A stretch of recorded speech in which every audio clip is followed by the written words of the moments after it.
When a new mayor takes office, the first decisions often send the clearest signal about what kind of leadership lies ahead.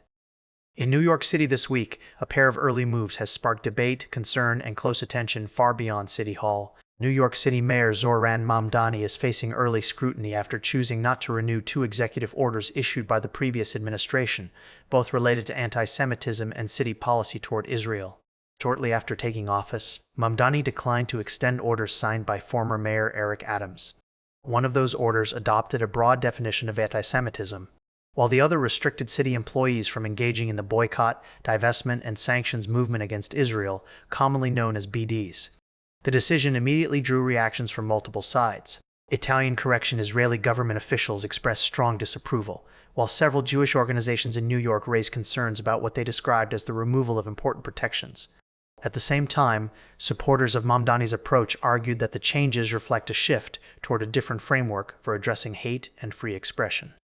Speaking during a press briefing on Friday, Mayor Mamdani addressed the issue directly, emphasizing that combating anti-Semitism remains a priority for his administration. He said his government would be committed to fighting hate and division across the city through concrete actions, including funding for hate crime prevention, community engagement, and policies aimed at protecting all New Yorkers.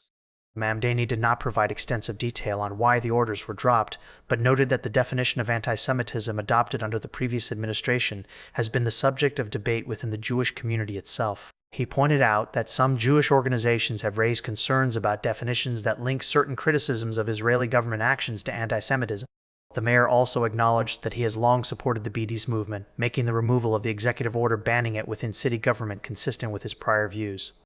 The changes came as part of a broader review of executive orders issued under the Adams administration. Upon taking office, Mamdani was required to decide which executive orders to renew, revise, or revoke. He chose to rescind most orders signed after former Mayor Adams was indicted on federal bribery charges, citing concerns about trust, transparency, and governance during that period. However, not all measures were removed.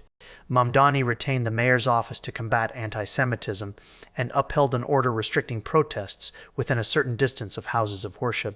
These decisions were welcomed by some community leaders, who said they demonstrated a continued commitment to safety and religious protection. Despite those retained policies, tensions remain. A coalition of Jewish organizations, including the Yuja Federation of New York and the New York Board of Rabbis, issued a joint statement expressing concern that eliminating the two orders weakened safeguards against anti-Semitism. While acknowledging the mayor's decision to preserve other measures, the group said they would be watching closely for clear and sustained leadership moving forward. International reaction was sharper.